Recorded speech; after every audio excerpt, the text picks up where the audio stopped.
This program is brought to you by the Georgia Neurosurgical Institute. For over 50 years, rendering neurosurgical care to patients of all social conditions, treating complicated problems involving the brain, spine, spinal cord, and peripheral nerves, endeavoring to encourage quality care, medical research, innovation, and education on a local, national, and international basis.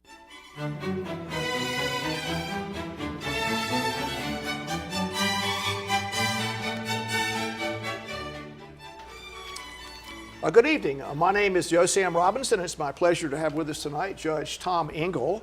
Tom is an old friend who has had substantial, political experience in New York State.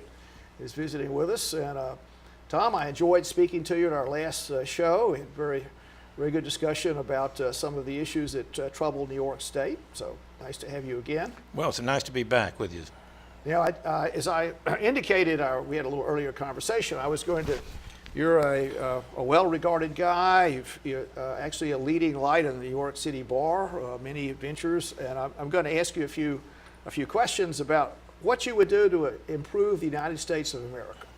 And that's a sort of a big topic there. But you've had lots of experience. I mean, you're a federal prosecutor with the mafia. You've seen a lot of things happen. Any comments? I mean, maybe we could start with, we talked some about the environment, but what are some things that come to mind about making this a better country? Well, I'm a lawyer, Sam, and so I look at these things from a legal point of view. When we were last together, we spoke about much about economic progress and particularly in my view of the coming revolution in American energy and industry brought to you by natural gas and hydraulic fracturing. That sort of technological progress, which was based really on American know-how, that is one, it seems to me, support and strut that will support a better America. The other one that occurs to me because I'm a lawyer, yes, is to respect the federal structure of our Constitution, which we touched on just at the end of the last show, but it's really everywhere in the business before the Supreme Court. And most recently, just last week, in the arguments about the Voting Rights Act, and particularly Section 5 of the Voting Rights Act, where the court confronted a case brought by Shelby County, Alabama, which can't be too far from where we are. No, it's the next state over, Tom. Exactly. It was a suit brought by the county to challenge the constitutionality of Section 5 of the Voting Rights Act, which was enacted, as you know, probably in 1965. And Section 5 empowered the Justice Department over 5 states, the heart of the old Confederacy, to inspect apportionment, voting rights, polling procedures, and everything in those states had to be pre-cleared through the Justice Department. After the initial 5 states, there were also areas of cities, many in the north. Yes. For example, in New York City, where I've been practicing law, the boroughs of the Bronx, Manhattan, and Brooklyn are still subject to the Voting Rights Act in the same sense that that the state of Georgia. So many places in the country are subject exactly. to it. And so this expansive use of federal power to review what again is a state issue. Yes. States were vested by the founding fathers to decide their own polling practices, their own organization, if Yes, you will. yes. For example, who is eligible to vote, and how how long the polling places have to be open. Yes. And issues of this sort were vouchsafed to the states. And this case in front of the court last week was very interesting because the Solicitor General and the lawyers were confronted by Justice Roberts at one point when he asked whether or not it was fair, for example, to have Massachusetts not be subject to the Voting Rights Act when Massachusetts had a lower African American turnout on a percentage basis than Mississippi, which is subject to the Voting Rights Act and has the higher percentage of African American turnout. And ultimately, Dan Henninger of the Wall Street Journal, with whom I had the good fortune to have dinner last Thursday, wrote a column that very day in which he challenged in his column the same thing that Justice Roberts did, and that was the rhetorical question of is Mississippi more racist than Massachusetts? Yes. And I think that the issue that is getting some attention there is not just the racism of one state versus another, but how the federal government is supposed to determine, in its wisdom, whether one is more or less racist. And this, of course, this is what, 35, 45, well, it's almost 50 years after the Voting Rights Act. And I think the more we can encourage the federal government to withdraw and allow the states to become the little laboratories that Justice Brandeis foresaw, for example, I think the better off we'll be. Yes. Well, it's a very complicated story about our Constitution and our country and how we've evolved as a nation.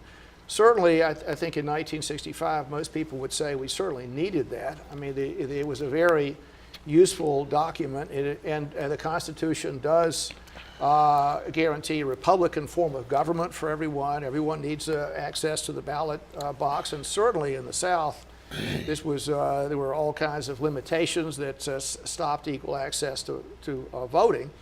And it seems to me things have come a long way.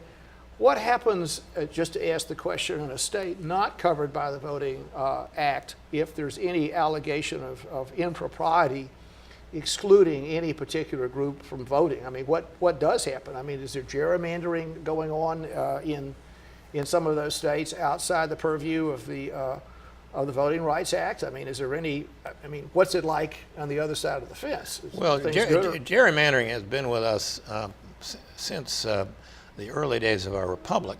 From Governor Jerry in Massachusetts, I believe. Yeah, it's a Massachusetts thing there, yes. He was actually, his name is pronounced Gary, and he was a... Not Jerry? Should it be Gary? Not gerrymandering? It's gerrymandering. Well, it's called gerrymandering, but Elbridge Gary was Gary. And he was from Massachusetts and a signer of the Declaration of Independence, among other things, and I think also a signer of the Constitution, if I'm not mistaken.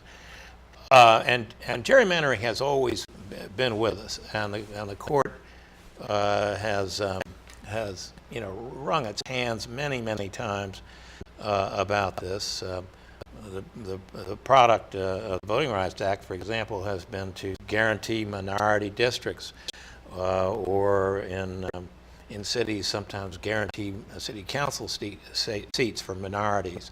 But the result of that, of course, is to bunch minorities together. You're also bunching the majority together. Yes. So you end up with representatives who are, if you will, unrepresentative of the particular area in which they from which they hail, and instead represent a narrow constituency that may, for example, in one North Carolina case, ran down the interstate for miles in order to pick up some black voters here, for example, and black voters there. This is the sort of thing that, I mean, we could just talk about from a philosophical point of view. No one wants anyone to be denied their right to vote. Everybody, I think, is very attuned to the privileges of citizenship, and that's, I think, that's just a universal opinion in the country. The issue is where that voting right, what the voting right has done. In many cases, it's diminished minority influence, and it also has diminished a sense of community. I mean, you could make the case that if, pick Georgia, if the congressional districts were centered around just their normal geopolitical area, which would be the shopping area, the media area, and encompassed all voters, then that would really get more of a sense of a community. Instead, we have this ribbons of districts. And, you know, I have to say in Georgia, the Republicans are as guilty as anyone about keeping these districts, writing the map to Sure. To sort of favor their incumbent politicians. Yeah, and you know, they say that apportionment is, you know, not when the voters choose their representatives, but when the representatives choose their voters. Yes. And the sinister aspect is just what you've touched on, that you end up having all Republican districts over here and all minority districts over here, and it strikes me, for example, and I'm sure others, that carryover then translates itself into Congress itself. How many times have we been listening or hearing in the past few months about how dysfunctional Congress is? Yes.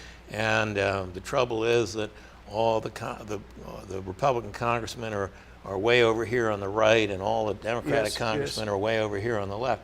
Well, the reason for that, in part at least, is that the congressmen have been sent there by districts that have been intentionally drawn to maximize either conservative or liberal support, and the congressmen have no incentive to please the voters as a whole, or to be responsive to the voters as a whole, but rather to represent the narrow constituencies that are the product of the writing and description of these districts every 10 years after the census. You know, it's a big problem, the way the districts are allocated, and just the idea of trying to get a more balanced electorate.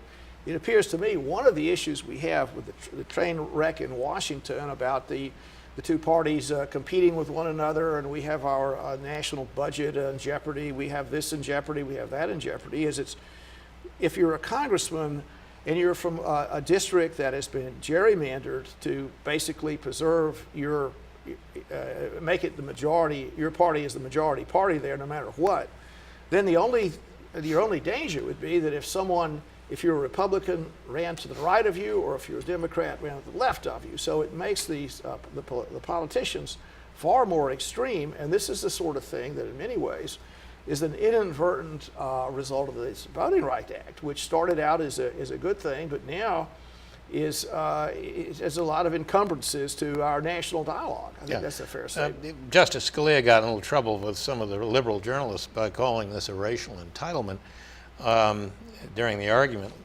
last week, but that's what he was talking about, is an entitlement that favors one side or the other, and he characterized that correctly as dangerous for the republic. And it translates into larger things even than that in some ways. When you take an example of some legislation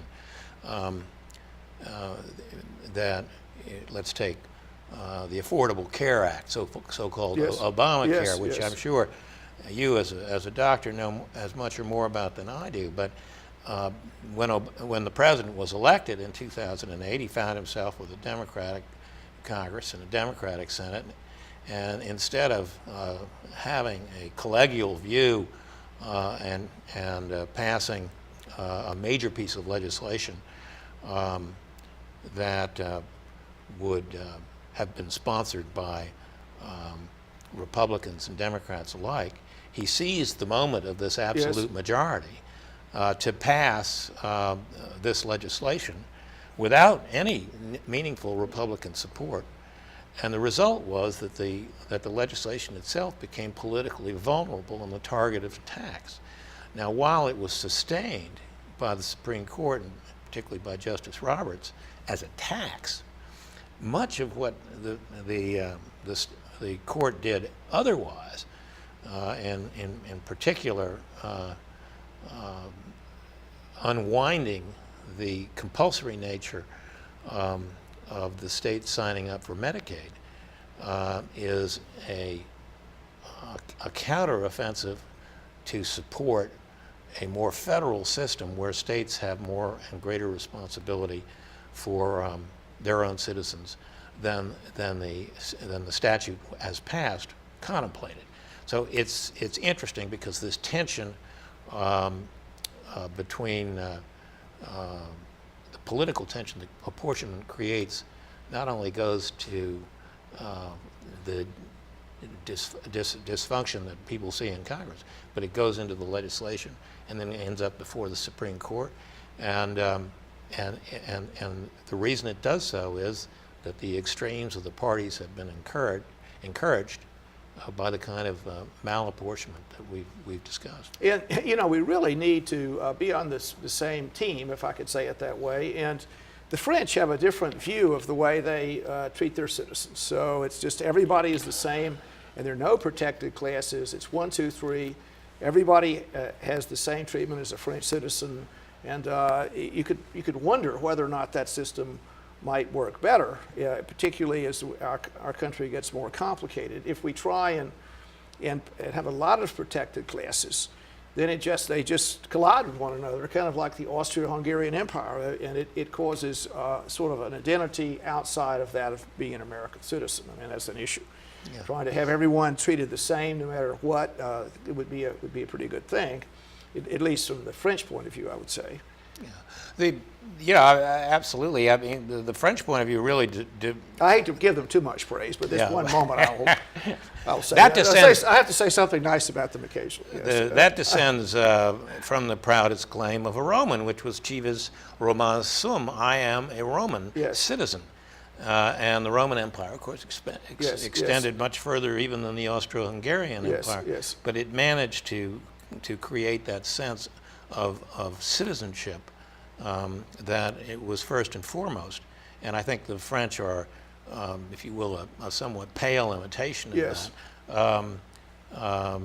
And their sense of nation really suffers now, particularly that their colonies are gone, because so many of the ex-colonial people, particularly Algerians, settle in, but Moroccans as well. It's really quite something in France, and they have really no claim that the French like to recognize, except in speeches, to be part of the nation state. I mean, they're really relegated, as you know, to these banlieues outside of the cities and tall buildings, and they're all speak Arabic. And I found myself in one near the Marseille airport not so long ago, and it was like being in a different country. Well, good, Tom. I'm glad we've abolished my praise for the French. Pardon moi. But in any event, at least theoretically, that's their viewpoint. So we have a complicated thing about trying to, meld our country into one sense of people, and where everyone is respected, and the Constitution works for everyone in an equal way. It does seem that just the civil discourse in the country has been coarsened a bit. I mean, is that your impression? I mean, from your viewpoint, the way that the politicians talk to one another, they don't seem to be as friendly afterwards, or it's making it hard for things to get accomplished. I mean, from your political sure. viewpoint. I mean, interest groups become so well defined that it's difficult for them to cooperate. I mean, as much as I admire Grover Norquist, for example, who was responsible for putting before every Republican candidate for Congress, as he did when I was a candidate, that they would support no increase in taxation, that creates this sort of philosophical wall Yes. that prevents the kind of compromise, and I think that's ultimately what we're talking Yes, about, yes. compromise between the parties that allows some give and take and cooperation. That is, I'm afraid, not here, and I give the president a great deal of the blame, because he has really not tried to work in tandem with the Republicans in the House, or even Senator McConnell and others in the Senate, in a constructive, hard-working, roll-up-your-sleeves, let's do this on Saturday night kind of thing. Instead, he really seems to be there for the blare of the trumpets and the unfolding of the banners. And he seems to be sort of swanning, Yes, if I may yes. say, as president, and not doing the hard work of true leadership. Well, now, Tom, you've brushed on Grover Norquist, some of his viewpoints, talked about him a little bit. Do you have an opinion about a balanced budget amendment? I mean, so we have to have a balanced budget. I've heard politicians say that's the only way to do something. Do you think that limits the ability to raise money in a crisis, or run a deficit in a crisis, or Keynesian economics? Or do you have any thoughts about that? Yeah, sure. I think you have to have a balanced budget as a state, because the state, by definition, can't print money. Yes. But when you're talking about the federal government, Although some states don't have balanced budgets. no, some of them don't. But you can understand that in a state it makes sense. The kind of looting from trust funds and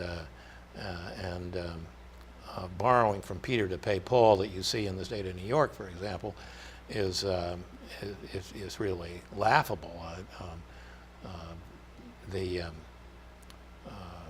governor has basically pillaged communities and required them to pay for things that they were never able to, and claims that he's lowering state taxes merely by switching the burden from the state to the community and making it more difficult for communities. Can't things happen in general like that? If politicians want something to happen, they just put requirements on other entities to have them happen. Yeah. And either private citizens have to pay for it, or other government instrumentalities have to pay for it. Well, If you exactly, say- and that's the great fallacy of the balanced budget amendment.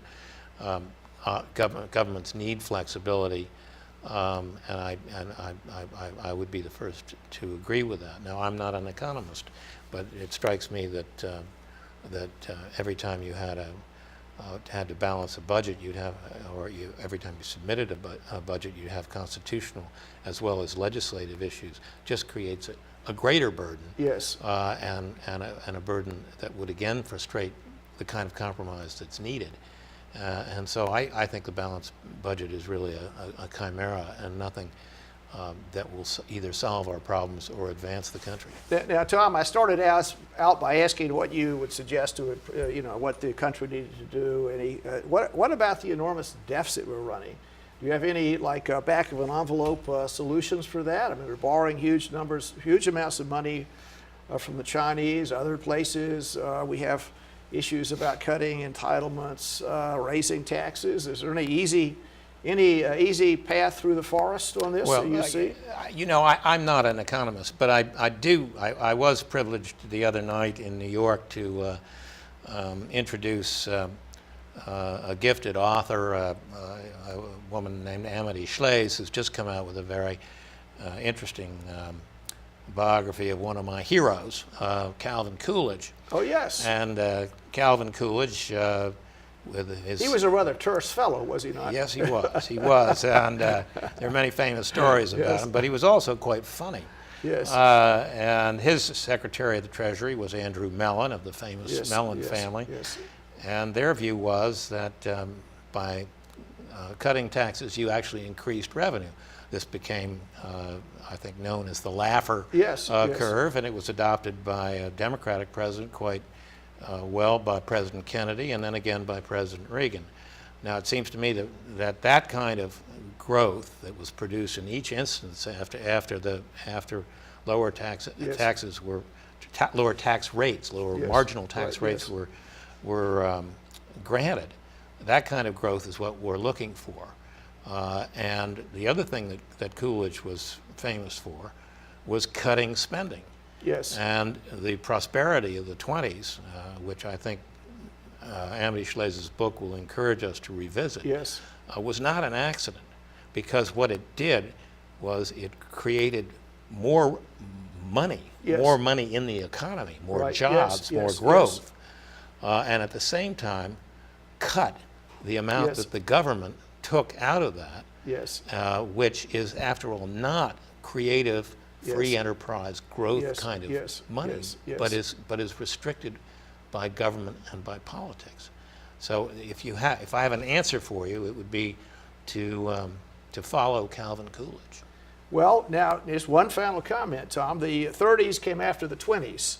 So did Calvin Coolidge's policies in any way cause the catastrophe of 1929?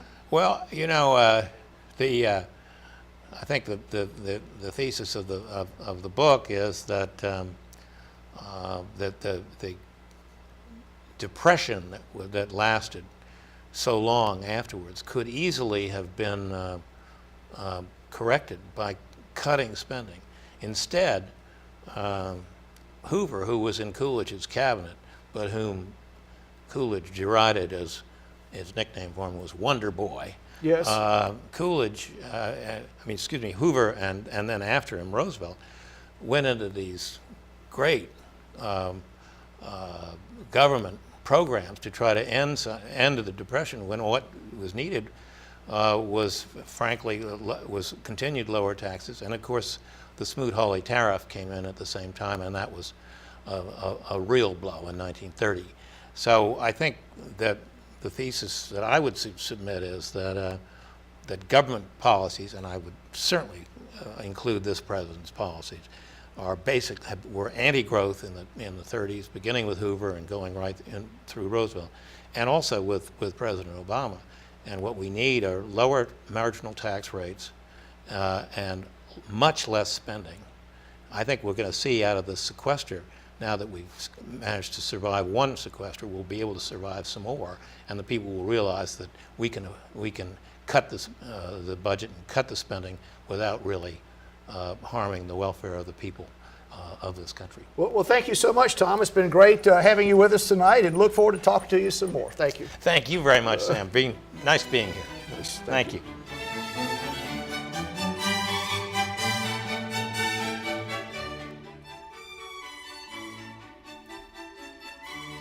This program is brought to you by the Georgia Neurosurgical Institute.